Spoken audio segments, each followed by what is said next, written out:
Okay, so welcome guys. I'm so happy you're all here. We are going to dive into our questions on women, wealth, and business empowerment. And you guys sent in some amazing questions today.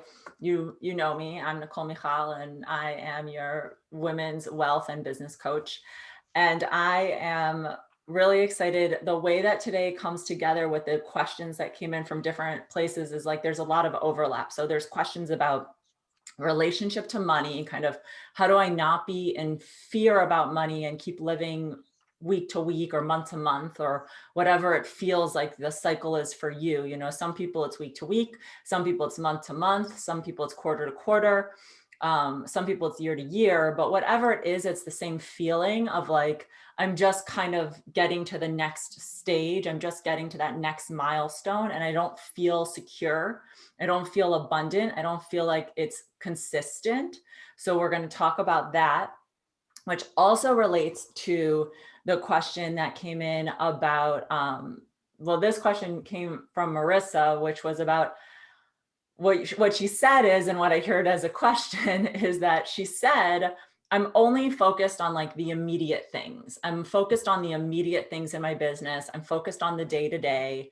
I'm focused on just kind of like what I can do to bring me clients right now. Let me read what you wrote. I'm so focused on taking clients right now that I don't have time to do the bigger, more strategic things that I know are going to bring me more security in the long run, right? So I think the question is, how do I stop doing that? How do I create time to focus on the more strategic priorities? How do I create time to think bigger picture and not just be in this like catch up mode or, you know, fear-based, oh, I have to take this client, even though I really would have liked to use this time to send out a newsletter to my group. And that also really overlapped really well with Laura's question. And Laura's question was about how do I become more of the CEO or the CFO of my business? And whether you have a business or not, this can just apply to your life. It can apply, you know, if you have a business, think about this as it relates to your business. But if you don't have a business and you just have personal finances, think about this as it relates to your personal finances and to just your household in general. So Laura's question was really good. It was, so Laura, I'm gonna reread what you said to kind of summarize it well. So how do I approach money from a higher level perspective where it's not so much about being afraid to look at my statements? Because how many of us have fear to look at our bank accounts every week or every month or every quarter or every year? I mean, almost every woman I poll says I have fear about looking at my bank accounts and I avoid it and I don't want to do it. And that can be your personal accounts and that can be your business account, or it can be both. If you're a business owner with a small business, they're probably enmeshed to some extent. So how do I overcome this fear and get a little bit, I think, Laura, also what you're asking is like, how do I get a little detachment from this fear so that I can see it more from the perspective of the CEO, more from the perspective of the CFO, right? So the CFO of a business isn't afraid to look at how the business is doing. The CFO of the business is just like, hey, bring me the reports, guys. I need to see where we are so I know what we need to do, right? But when it's our own business, we're like, oh, I don't want to look at that. That's going to make me feel like shit. I'm going to see that I didn't hit the targets or I don't have as much money as I thought I would, or, you know, whatever. We have this whole story around what our finances are going to mean. So we avoid it, right? We don't look at it. We let a month go by, we let a quarter go by, sometimes we even let a year go by, and we never really log in to check in on like, what's the health of my business?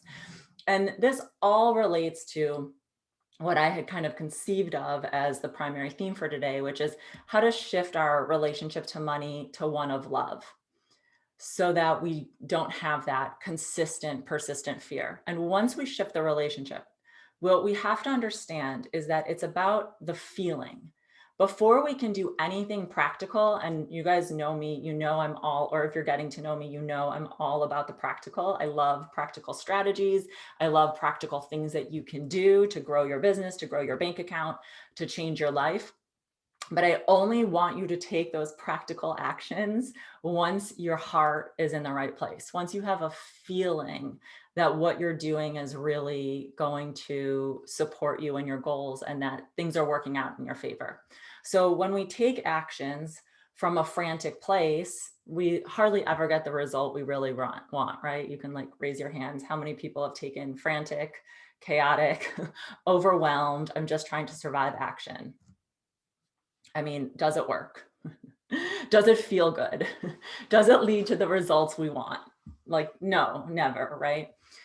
But we just keep taking the action because we're afraid that if we stop, the whole thing will fall apart, right? If I stop and if I take a minute to pause, or if I don't take this client, or if I don't say yes to this, then this whole thing is going to fall apart.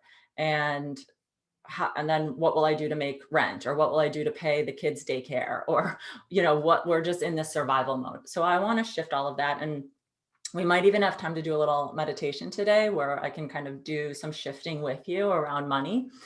Would you guys like that? Does that sound like a good thing to do? Yeah. Okay. So we'll do a little meditation around it, but first I want to give you the construct. So just right now, imagine you open your bank account and in your mind, like think of the number you're going to see and just have a sense for a moment of like, how are you going to feel when you see that number? Would you say you're going to feel excited, overjoyed, supported? No one's face looks particularly happy as I say these things. So, so I'm getting a sense from you guys, and you can unmute yourselves if you want, but you can jump in at any time. I'm getting a sense that if you opened your bank account right now, you're not going to have this like exuberant, joyful experience from the way your faces look, and you would not be alone. But if you think about a relationship with a person, let's say your partner, your husband, your friend, whatever, someone comes home after you haven't seen them for a long time, and your response is that, whatever that feeling was you just had, where you thought about your bank account. Let's say you greeted someone you loved with that feeling. Do you think they would feel good? No. I know personally, if I greeted my fiance with that expression of like, ugh, I don't really want to look at this, I don't really want to see you, he would not be happy. He likes when he likes to come home to someone who's like, yay, I'm so excited to see you, this is wonderful. And that's that feeling of love, right? Today's kind of theme is like how to bring love into our relationship. So think of an amount of money, it's personal to you. Think of an amount of money that gets you super excited. Like if this amount of money showed up in your bank account tomorrow, you would like throw yourself a dance party and go out and buy yourself like that thing you've been waiting to buy yourself, that beautiful new pair of shoes, or that bag, or you would hire that person in your business, or you would buy someone a gift. Like, what is that amount of money for you? And you can just like close your eyes and like check in with yourself. Like, what is that amount of money for me? If tomorrow I open my bank account and there was an extra X amount of money in it, how would you feel? And just let yourself like see it for a moment. Like you open up your bank account, you check your phone, or you check online in your account, and all of a sudden this amount of money is in your account. How do you feel? See it in your mind, feel it in your heart. I know that for me, I get like this like swelling sensation of my heart of like, oh my God, I am so supported. This money makes my life so much easier. I am so grateful. Thank you, universe. Thank you, God. Thank you, higher power. Thank you, guides. I just feel so loved and supported because this money came in. That's what it feels like for me. And I can like see myself dancing and jumping up and down with my fiance, and we're like, holy shit, it happened, we got this amount of money. There's like this huge celebration around it. Do you guys have a vision in your mind of what it could be like for you if you got that amount of money in your account? You can nod or smile or whatever. And if you don't have it, tell me. You can come off of the thing and tell me, like, if you can't get there, let's talk about it. But do you feel that? Yes. Yeah. Okay, good. Marissa feels it. Yeah, there's times like I envision of like, oh, if I had this, like this is what I would feel like. So I've played this game before too. You played this game and you feel like how would you describe the feeling? Just like relieved. Relieved. Okay, good. That's a Yeah. good one. Relieved.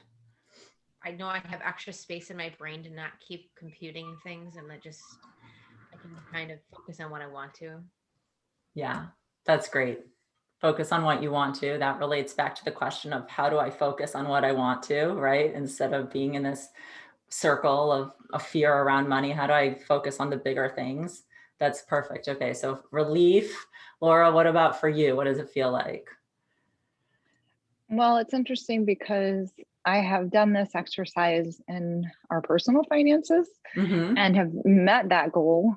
Mm-hmm. Um, but I don't know, when I try to do it for my business, there's a lot of oh, that's not possible. Like before Mm-hmm. I can even get to gratitude ahead of time, I guess you could say. Mm-hmm. So there's definitely something around that I haven't connected to or thought about, and like the possibility still feels um more negative than it does a possibility of happening.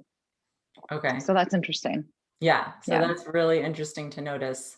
because I can So, compare the two circumstances, personal to business, right?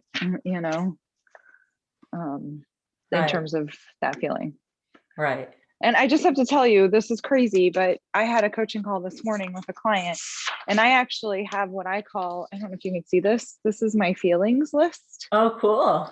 So it's like a list of feelings. So I coach the same framework where I'm like, okay, so if this is your goal, like how are you going to feel when you accomplish that goal? Not let's get away from the practical stuff, like, but name the feelings or whatever. So it's Right. literally a list of feelings.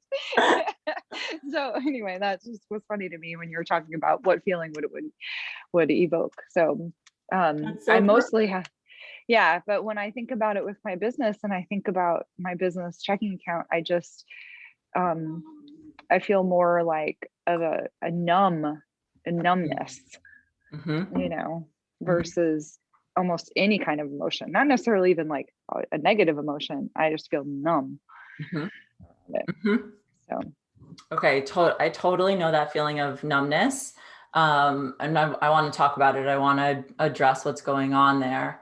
To maybe give you some things that can help you to shift that. This is something that comes up a lot when I ask people to feel the feelings of what they desire, like ahead of it coming in. A lot of people mhm, say, like, I literally feel nothing. Like it's not good, it's not bad. It's just like you said, like this numbness. And exactly like you said, there's some sort of disconnect at that point between the head and the heart. mhm, So we're not able to like internalize that, like you said, maybe the possibility of this becoming true. It's like too far removed. It's like this mhm, amount of money just doesn't, maybe you don't believe it's possible. Maybe it seems too far away. Maybe the amount of money just doesn't feel real enough to you. So it's not evoking any sense of feeling. Or it could be also that there's too many old ideas, too many old stories, too many limiting beliefs that are getting in the way of you being excited about it. Because you said, my mind immediately goes to, that's not possible. So you're mhm, not even, you're immediately going into like, how is it going to happen? And you're in the how, mhm, and not just in the fantasy, the imagination. And one of the things that's so important that we allow ourselves to do with money, which I don't think we're ever told, we're never ever told this, and I've realized it recently, is we're never told to like fantasize about money. That's like a taboo bad thing, right? Like how many of mhm, you were told like imagine this huge life where you get to have all this extra money and you get to go on vacations when you'd like, and you don't have to worry about paying for childcare or whatever the things are. You can go shopping easily. You can go out to dinner whenever you feel like it and just treat yourself to a nice meal. Like we're just not told to do that. That would somehow, I think, for a lot of us be like irresponsible. Like, oh, that's not responsible to want that or to think that way. And one of the key things that we have to do in our relationship with money, if we want to transform it into one of love, is get rid of all those old ideas. I just call them old ideas. Some people call them limiting beliefs. Some people call them, I don't know, there's a million words in the manifestation world for this, or in the psychological world for this. But for me, it helps to just think of them as like the old ideas, like what are the old stories or the old beliefs I have around money. And the first step to clearing those is you have to make a list. You want to make a list of what they are. So if you find yourself stuck where you like sit down to visualize and to feel the feelings and what's coming up as a numbness, the first step there, I would say, is shift out of the meditation and go to your journal and write down what's coming up in your head of like why this is not possible. What are all the, people call them fear-based thoughts, limiting beliefs, old stories, like what's coming up for you around money? And we can just do this as a general clearing. And I do this quite often. If I find myself not excited about money, if I find myself in fear around money, if I'm like, oh, I really don't want to look at my bank account, or I really don't want to pay this credit card bill, or I really am dreading this invoice coming in from someone, whatever. If I start to have an icky feeling around any money that's coming in or going out, like let's say I want to pay for a vacation, but I'm like, oh, I really don't know if I can afford that. Or let's say a big chunk of money comes into my account, but I'm like, oh, all this money has to go out. I have all these bills to pay. So I'm like not excited about it coming in and I'm not excited about it going out. Then I know there's stuff for me to clear. And since what we want to do is shift from this fear-based paradigm with money, which is the one we all probably grew up with, like probably none of us, anyone in the whole world grew up in a household that was clear around money, where like money was a loved topic, where your family was like, we're so excited about money. Even people with a lot of money, like really wealthy individuals, don't necessarily talk about money from a place of like love and excitement and trust. So it really has nothing to do with how much money you grew up with. It's more about the relationship. And unless our parents were doing like active work to build a good relationship with money, they probably didn't have one. So this is just what we grew up in. We just grew up in fear-based paradigms with money, where money was either taboo or scarce, not abundant. Money was more of a burden than it was like an excitement. Money was something that like you needed to get by, but money was not like a resource for you to have a magical, amazing, miraculous life for most of us, right? For probably any of us. It certainly wasn't for me. So we have all these old ideas, all these stories about money. What do those sound like? And you guys can give an example. Like what would be one of your old ideas about money that you know keeps you in that fear-based paradigm? We can like workshop it now.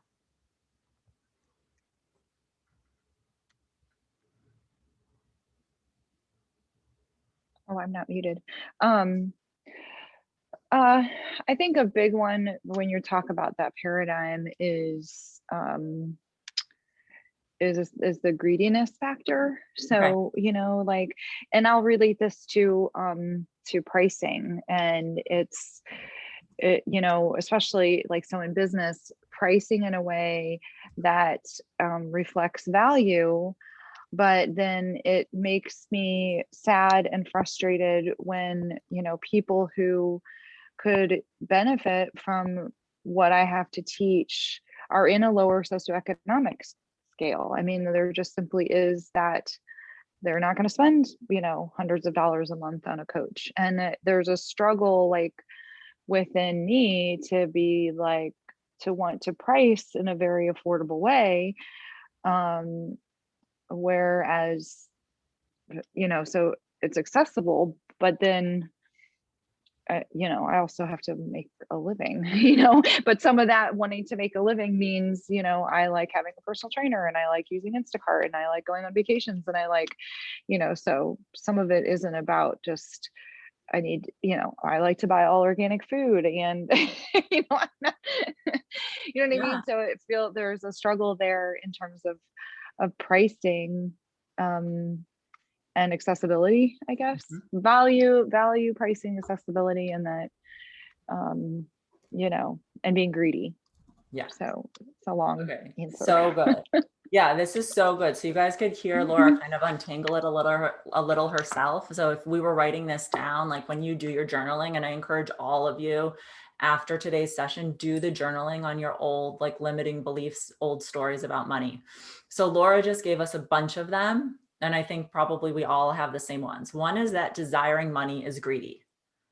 Mhm. Who ever heard this story? Like that desiring money is greedy, right? Yeah. Okay. So that's like a very common message that we get coming from like our religious, our country's like confused ideas about religion and what religion says about money. Because it's not Mhm. true that it says that about money, but that's how it's often been interpreted, that one desiring money is greedy. The other thing Laura is saying is that I kind of feel some guilt or shame around like the lifestyle I desire. Like it's almost too much. Like, who am I to charge this much in order to support what maybe in your mind is like a somewhat extravagant lifestyle? Like, oh, organic food. Well, like I don't have to buy organic food. Like maybe it's wrong of me to only want to buy organic food, even though it's healthy for me and my family. Or maybe it's wrong of me to like want a trainer. Maybe there's like a little bit of feeling of guilt. Like, well, I know so many people can't afford a trainer. Is it okay for me to want that? Is it okay for me to want to go on vacation? Like there's a little bit. Yeah. Go There's ahead. also guilt around the fact that, like, the not having to hustle Mm, to, charge those prices and then be like, okay, well, I'm just going to go work out today, or I'm just going to do this, like there's guilt around that part where it's like, oh, well, these other people have to work, they go in at 8 a.m. to 5 and they can't ever work out and they can't, cook healthy food, or yeah, you know what I mean? Like mhm. that's interesting because I never thought about it as a guilt or a shame. Um, I bet that also ties into some of my struggles around marketing Yeah. my business too, because my life is not very hard.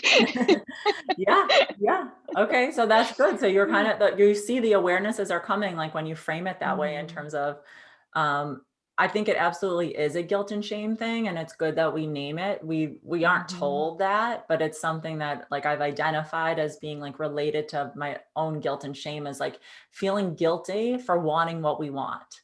Like when Mhm. I started my business, I made a declaration that I wanted a job where I was going to work um like probably 30 hours a week. I like unequivocally decided for myself that a 40-hour work week is a terrible idea. I don't know who came up with it. It was not invented by women for women. It doesn't allow time, and I don't even have children, but like it doesn't allow time to like cook. It doesn't allow time to play. It doesn't allow time to socialize, and it certainly doesn't allow time to have children if you have them and you need to take care of them. So a work week that's 5 days a week from like 8 to 6 or 9 to 6 every day, like where do you cook? How do you feed your family? How do you Mhm. do anything? Where do you work out? I mean, other than being utterly exhausted, that work week doesn't work for me. And it's not an option. So when I started my business, I wrote out, I want a job where I'm never working more than 30 hours a week, where if I want to work out at 12 p.m. in the middle of the week on a Wednesday, I'm totally able to.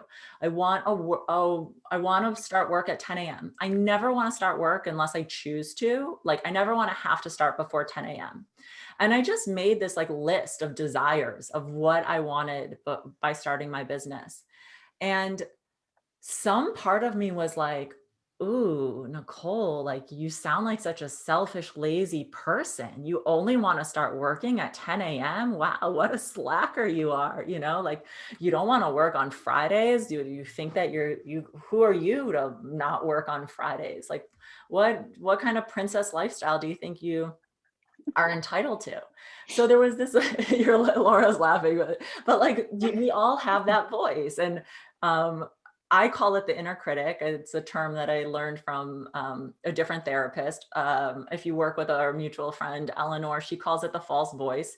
It doesn't matter what you call it. It's the voice inside of you that tells you that what you want is bad, that tells you that what's in your heart is not a good, true, authentic, loving desire. It's that voice that just shames us. Like, who are you to not want to work on Fridays? Who are you to want a personal trainer? Why do you think you get to have organic food? It's like running in the background all the time. And so when we sit to meditate and feel the feelings of like, a price point that's a little bit beyond what we want, or sending out a newsletter that's going to bring us X number of clients, or we just sit to meditate and imagine some gift coming in from who God knows where that's going to bring us that extra, I don't know, $20,000 that we desire. We're like, ooh, you can't have that. That's not a good thing you're asking for. So we feel numb. We feel numb because on the one hand, there's like excitement. It's like a little kid who wants something and is excited about it. And then you also have that voice that's not authentic, that's saying to you, that desire is wrong, that's bad. And so they push against each other, and all we feel is numbness because we can't make sense of what we're supposed to have. Like, am I allowed to be excited, or should I listen to this critic that's telling me, how is that going to happen? And why do you want that? So when you write out this list, and you write, basically, one of them is desiring money is greedy. Almost everyone believes that. I just did this for myself because I just went to a new level in terms of my pricing with clients, and I doubled my rate with one of my clients. And before I went to do the pitch, I did this exercise. And at the very top, I wrote, if I ask for this amount of money, they will think I'm a greedy, money grubbing bitch. That was my number one. If I ask for this, they will see me as being greedy. So we all have it. The thing is that what we do after we make that list, so money is greedy, my desires are selfish, my desires are princessy, who am I to want that? What makes me think that I can have a job where I don't work on Fridays? Or what makes me think that I can charge that for my services? This whole list. And then we go through the list, and you have to go into your heart and ask yourself if it's really true. Is it really true that desiring money is greedy? And here's where I think a lot of us, this is part of shifting our relationship with money to one of love, that no one taught me this, but through the spiritual principles I've learned, I've applied them to money. So in my paradigm of money, which I want you to kind of like play with and see if you can try this on, money comes from the source of the universe. Everything in this source of the universe's world is absolutely perfect. Everything. There's nothing inherently bad about anything on this planet. No person is bad. No resource is bad. Everything is a neutral resource. And if it came from the creator, which I believe everything did in this whatever, kind of universe we have, then it can always be used for either good or bad. It can always be used for good or bad. And you can choose how it's used for you. You get to choose what you do with this resource of money. There's nothing inherently bad about money. Money is actually inherently love because all things that come from the creator are love. Everything, the source of all of life is love. So how could it possibly be that the source of life would create something that's not inherently love? Like, think of all the good things you can do with money. Think of the people you can pay. Think of like, if you can hire help, you can give money to that person in your business, in your personal life. Paying people well is a gift, right? It's a way to flow money. Think of the charity you can give. Think of the things you can buy yourself. You don't just have to give it away for it to be good. The universe also wants you to be supported because the universe loves you. And the universe wants you to have everything that's in your heart. So this resource is something that can 100% be used for good, but for whatever reason, we got these stories that it's negative and bad, and that our desires are bad, and that our wants are bad. So we really have to like completely reframe and ask ourselves, with every single belief you've had about money. This is searching and fearless. Okay. Every single belief you've had about money, Is it true? Is it true that desiring money makes me greedy? Is it true that rich people are stuck up? Is it true that rich people don't care about poor people? Is it true that eating organic food makes me a bad person or desiring that? Is it true that not wanting to work on Fridays makes me lazy? Is that true? So you go through and you start to see when you do it in this way, it sounds silly when I say it out loud, right? You're like, oh, well, of course that's not true that you're lazy. Like you just don't want to work on Fridays. That you could be a very hard worker, right? It sounds silly, but it's like, it's actually in my heart. It's holding me back. It's something that I'm worried about. Like it's something that I'm concerned, like, oh no, maybe I'm doing something wrong. Or when I set a price, I have this guilt of like, oh no, maybe that price is too high. Maybe I should lower it and make it more affordable. Maybe there's something wrong with me for choosing this, desiring this, setting this. So we have to like really go through every belief and ask, is this true? And shift it into something that's more true. And the truth is that there's not a single desire in your heart that didn't come from the source of love. So this is another belief. This is another kind of like law of the universe that I wish we were taught earlier on.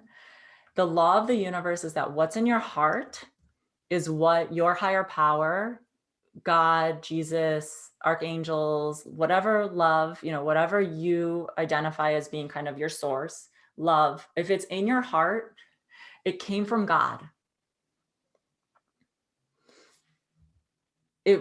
There's no chance that there's something in your life that you desire that the universe put in your heart and in order to not give to you. I mean, think about your children, right? Like you would never put like a lollipop in front of them and like dangle it in front of them and be like, oh no, you can't have this. Like you love your child, you might not give them every single thing they want right away, but you would never like taunt them or tease them or like show them something and then say, oh, you can't have that. Like that's not loving. A parent wouldn't do that to a child. So all the more so the universe would never do that to you. It would never be like, oh, Laura, you desire working out with a trainer. I'm going to put that desire in your heart, but make it totally impossible for you to ever have that.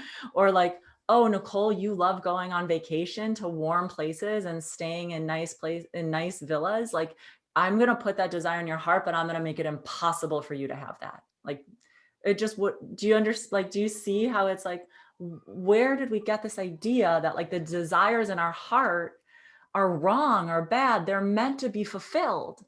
Like I remember when what I desired more than anything was to be like in a loving relationship. And someone said to me, like, if you want that, of course you're going to have it. Like you're not going to have it maybe tomorrow, but like, why would the universe put the desire in your heart to be in a relationship and then make you the person who doesn't end up in a relationship? Like, what kind of cruel universe is that? That's not happening. The same thing applies to money. If you desire a certain amount of money, if you desire a certain amount of lifestyle, then it's there for a reason. It's meant to be fulfilled. But a lot of us can't even get to the action steps that we would take to fulfill our desires because we're stuck in the place of guilt and shame around our desires.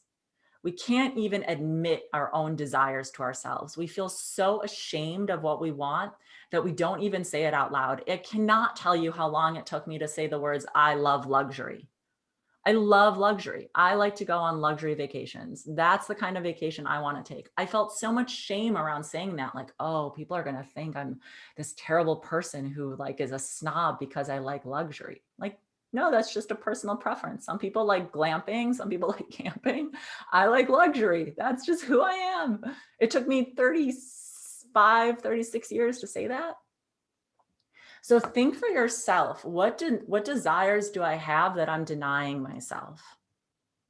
So once you start doing the work, and this is continuous work, it's not like you're going to sit down once and you're going to make this list of limiting beliefs and they're going to be gone. These limiting beliefs are sticky and you're going to have to disprove them again and again.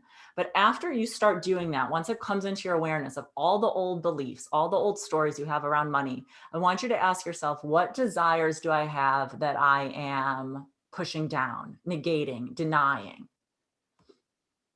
Where am I not allowing myself to dream, to fantasize, to enjoy?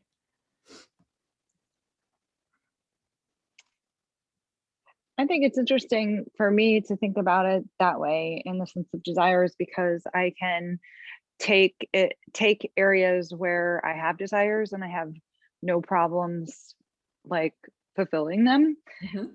or giving myself permission to pursue them, or folding them into my life is in a way that's maybe not necessarily easy, but there's an ease to it where I don't have um, you know, as much of a story around it. Mhm. So being able to pull from one, to the other. And I've always set goals for my business around a little bit like definitely from the heart. Like I can access that interior continent in terms Mhm. of that's how I'm changing, profession from one to the other. Um, but I've never thought about it as much as like as a desire.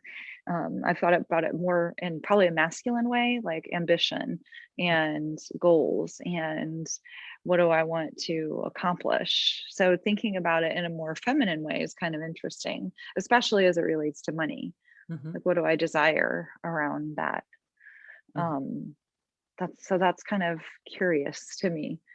Um, and I know where my story comes from because my mom is forever. My parents both are just rich people are assholes. They never have enough money, even though they have plenty of money, and live with it. I mean, my dad has a membership at a golf, like they're not, but it is like if I buy something and she'll be just like, oh, well, I could never buy that, you know, Mhm. stuff like that. So I know where it comes from. Yeah.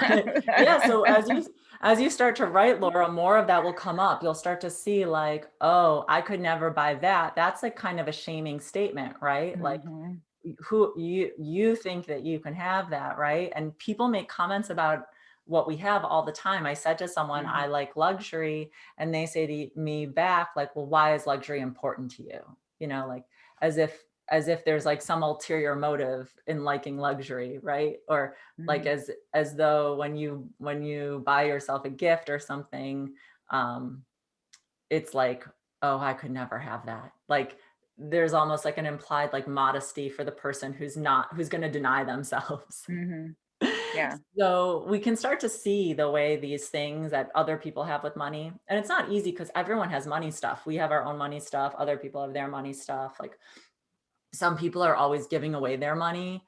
And then they're like, I gave you so much, like, but they're not giving it away really for you. They're giving it away because they're uncomfortable holding it. So everyone's got their thing, right? And it's hard. It's what we want to do is we want to tune into like, what's my stuff? Like what's actually Mhm, mine? Like, what do I really believe? Is it really true that rich people are greedy? Is it really true that if I buy myself these things, that makes me a bad person? Um, is it true that, and we can have other beliefs, like we can have beliefs that like it's okay to make X amount of money, but it's not okay to make more than that. So I for a long time had like a minimum amount of money in my mind that I would always make. I was like, this is what I'm always going to make in life. Like this is my minimum amount of money. I will always make this amount of money. This is what I believe for myself. But I never allowed myself to go really beyond that. It was like, if I make more than that, what do I do with it? yeah. That's how, so I've had my own business for like, I don't know, for a long, long time. And it does feel like a sort of cap, if you will. I Yeah, have like a exactly. range and it sort of stays around that, you Yeah. know. Yeah, so Um, that's a limiting belief. Like mhm, maybe something about like safety, or like it's only okay for me to make X amount of money if I make more than, because if you have a belief that rich people are greedy or rich people are evil, like let's say you have these beliefs, right? What amount of money is rich? in your mind. And then trust me, you're never going to let yourself make more than that. Because then you would be entering the category of this is a greedy person. So all of these limiting beliefs are subconsciously at play in terms of manifesting, creating the life that we have and keeping us in exactly where we are. Where you are is 100% based on like what you believed you could have. What feels safe to you? It feels safe to me to make X amount of money. It doesn't feel safe to me to make more than that. And then you can just start to ask yourself, why? Why doesn't it feel safe? What happens if I make more than this? So just like the curiosity that you're talking about a little bit, like we can just bring that curiosity to our own relationship with money and start here. Start with, what are my limiting beliefs? What are my old stories? What is the inner critic saying to me about what I desire? And then make a list of your desires. Go into the desire place. And again, bring the same curiosity. Like, well, if I could, if these stories weren't true and I could have anything, what would I want? Well, just be curious about it and see if then when you sit down to do any kind of meditation, you feel anything differently. Once you kind of do the work on the limiting beliefs, see if you can, and this is something you're gonna have to practice again and again. What we want to do is continuously be clearing what the old stories are, and then reestablishing our desires, and write it out daily, bringing love into your relationship with money. If I had this amount of money, I would do all these loving things. I would pay off my family members' debt. I would take myself on vacation because I really deserve it. I would buy myself this pair of shoes that I've really wanted for a long time. I would get a personal trainer for me and my partner. I would let yourself run wild with the desires. That's the love. That's the love that's missing from our relationship with money, where we state these desires with love. Like, yeah, I love money and money loves me and it can't wait to support me in all of my desires. That energy is almost completely absent from our relationship with money. So if you take away, well, and mine is so funny because it's like I've done this work on the personal side. So it's the weirdest thing. Like I hadn't realized that I need to do this for the business or my business. Yeah. Like it, because energetically it's a totally different thing. I mean, I have a killer spreadsheet for the family. Like I'm always checking it. Like I send texts. I know what all of our balances are, when things are due. Like there's absolutely 1,000% clarity around and confidence, and there's no attachment to it. I have a spreadsheet, it's a tool, but so like it's such an energetic shift between one or the other. It's kind of crazy, really. Yeah, it's kind of crazy, right? You can do this in your business too. And I bet the reason you haven't done it in your business is because there's probably this undercurrent of guilt and shame related to your business, like exactly what you said, that like desiring money is greedy. And there's more to unpack there, but it's like that story is probably carrying itself through your business in some way, and it's affecting your pricing, it's affecting your ability to put yourself out there, it's affecting your ability to market yourself, because there's this, I mean, even if you just take the story, desiring money is greedy, that's definitely gonna make you not want to put yourself out there, because putting yourself out there at some point, you're gonna be selling, right? So you're not gonna want to sell because selling is greedy. You're not gonna want to market because marketing is greedy. You're not gonna want to state your prices with confidence because your prices are greedy. So everything you do is like, it's like these two energies pushing against one another all the time. There's the part of you that's like, oh, I have to work on my business. And then there's the part of you that's like, everything you do on your business is greedy and bad. And, shame on you for thinking that you can earn that much money. And you can see how it would be paralyzing. You can see how, you wouldn't be able to really progress towards your bigger goals because of this story underneath it all. And that applies for business and that applies for personal, And that's why one doesn't open bank accounts or deal with crypto. And that's exactly why we don't check our bank accounts and we don't feel excited about them. Marissa, Natalie, is there anything you guys want to ask about this shift in mindset around, how this can apply to shifting from We didn't exactly talk about shifting from day to day, but I think that if you start with this work, we'll talk about more of the other things in the other Q&As. But I think if you start here, then sitting down to work on your business or on your personal finances will not feel as icky. But tell me what you guys are thinking and if you have any questions. Can I go first? Yes, please. Okay, so the past year I've been working really hard and I did a couple of real estate transactions and I finally have the money, and I thought I would be way more excited to have it, to see it in my bank account. I thought I would be like exuberant, just jumping around and excited. But now that I'm looking at it, I'm anxious and I'm thinking, what do I do with it? What's my plan? I don't know. I'm afraid to lose it now. What's going on? Yeah. So I'm definitely going to do the exercise and go through my my old beliefs and just write down what it is that's causing this blockage of joy. Yeah, absolutely. Yeah, I bet there's something there around money not being stable, like that you can't trust it. So it's like, now that I have it, there's a fear I might lose it. Something, some belief around the, like that money is not constant. That now that I have it, I have to hold on to just this amount because it's never coming again. Because from experience in my life, I've seen it come and go, and there's always something that comes up, and yeah, you gotta fix the floor now. The money's going that way. Yeah. So if that's happening to you, I fully believe that there's probably some sort of energetic thing inside of you where you maybe don't really feel worthy of having that much money. Like, again, something in you might say like, it's wrong to have this much money. There, you might have like a maximum in your mind of how much you're allowed to have, and anything above that, something comes up to take it away. The floor, the air conditioner, something comes up where it's like, oh, there, that chunk of change has to go out the door now. Oh, I didn't know I was gonna have to fix this. So something keeps manifesting because there's some amount of money that's probably your maximum, above which you start to feel unsafe. Or what if it's not me? What if it's my husband? What do I do in that case? Yeah, it's a great question. So if it's fully resolved in you, your husband's energy can't take it away. If you're so established in what you believe in and what you're worthy of, it doesn't matter what is going on with your husband. He might have his own money struggles and his business and his life, but if you can be firmly established in what you have and what you desire, it will come to you and it will stay with you.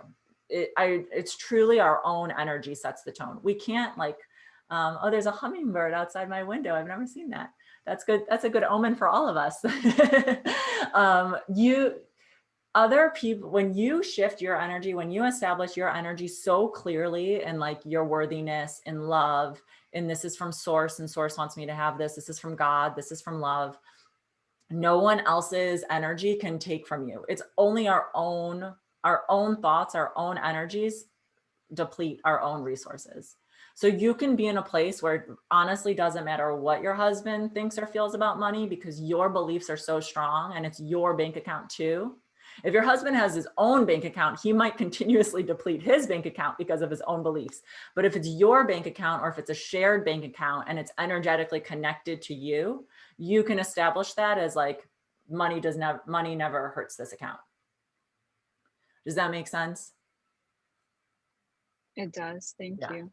Like you can establish a belief like nothing takes away my flow. And you can just decide what beliefs you want to have about money. Here's another thing no one ever told you. You can just decide what you want to believe. If you don't want to believe that desiring money is greeting anymore, that's part of, okay, so we establish the old beliefs, we talk about our desires, and then we just write out, what do we want to desire now? What do we want to believe now? I choose to believe that money is love. I choose to believe that money supports me. I choose to believe that people love to pay me for my services. I choose to believe that people pay me so easily. I choose to believe that money is always finding interesting, unique ways to flow to me. And I just make up a new set of rules for how money works.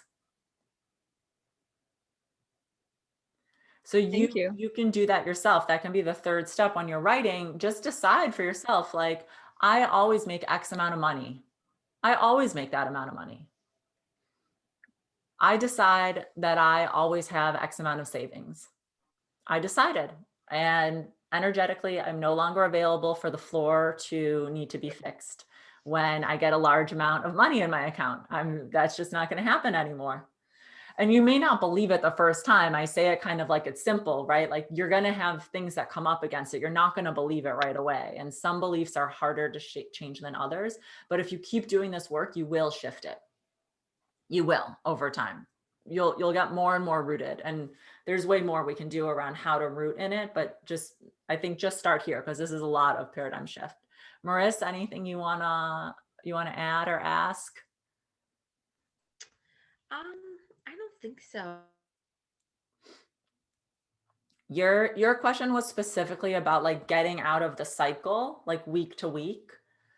So I would encourage you to think about like what's required, like what do you need to believe about money to shift that? Like maybe you have a belief that there's always only enough for 1 week. Okay, now I'm hearing you again. I wasn't able to hear you. Oh, okay. Okay. Maybe there's a belief there that says like, I only always make it week to week. And you can start to decide there's always enough money for the month. Just incrementally start shifting the beliefs. So if I have a belief that says I can only make $10,000 a month, I'm not going to overnight shift it to like, I can only make 50,000 a month. But I can start to play with like, well, if I used to make 10,000, I think now I'm ready to make 12. And I can start to, so if I'm used to making X amount per week, what if I start to say, you know what, I think I can make 1.5 that. And you start to decide, this is the new amount that I make. And now look at the belief system that's telling you I only have week to week. Okay. And see what else can you decide? And I do this with myself, with my earnings all the time. And I cannot tell you how amazing it is, like how amazing it is to watch when I for a long time said like $10,000 a month is my new minimum. And then I logged into my account and it was like, on average, you've made $10,112 for the last 6 months. And it was like exactly what my new minimum was. And then I shifted my new minimum like just a little bit above that. And now it's like, oh, that's my like money is just coming in from random places. I'm like, oh, I'm just about to get to my new energetic minimum. Or I set a minimum around savings. Like I always save X amount of dollars a month. And then I start to see like, oh, I actually have that left over to put into savings or whatever it is. So start to play with whatever amount of money, like Natalie, you were saying like, when I get these large amounts, something automatically comes to take it away. Or, I'm always only getting by week to week, or I'm only making X amount per year. We can start to look at like the numbers of what we say is okay for us to have and start to, again, challenge that. Like, well, is it true that something bad has to happen when I make X amount of money? Is it true that I have to only get by week to week? Is it true I can only save $2,000 a month? No, like one day I can be saving $10,000 a month. I just have to incrementally shift my belief for that to become true. I think I got too used to, I think I'm actually too comfortable with just figuring it out all the time. And I'm at the point where I'm just like, I mean, I never wanted that, but it's just like I got used to it. And so now I'm just like, I'm willing to like do more of this kind of work and feel uncomfortable I'm not sure where my money's going to come from this week, because I know this will make a bigger difference, Yeah, I think that's totally true. So you totally may have gotten comfortable. There are people who are like comfortable being overdrawn, and they're comfortable being overdrawn X amount of times or X amount of dollars, right? And that just becomes the new normal, and that's okay. And it's not good or bad or right or wrong or anything. It's just what's your comfort level. And if you start to raise that, like you can just start to say like, I'm no longer comfortable with this. Like, this is not my energetic standard for what I'm going to make anymore. And then we can have a whole different session on the practical, but that's when you start to do practical things. Like, okay, so what can I practically do to earn a little more money? But you do the practical things once you are already in this place of like believing that it's allowed for you. It's okay for you to start to earn this new amount. It's okay for you to start to save. It's okay for you to desire this, right? Some of us might even think there's something like noble about being kind of poor. I mean, that's like a belief, right? In religion, like, oh, it's good somehow to be poor, which is totally not a true spiritual belief, but it's something that like in a lot of communities, there's like some sort of noble, you're like a virtuous person if you're poor. So there might be a belief there for you that says like, I'm a good person because I'm poor. It sounds kind of crazy when you say it out loud, but it's somehow in the subconscious that's like affecting you and playing into what's happening. Right. So I know we're at the top where we did this for an hour, and I feel like we could talk like many, many more hours about this, but I want to let you guys practice this. Okay. So just practice this, watch this video again, listen to it, like let it sink in. I'm going to send out the recording.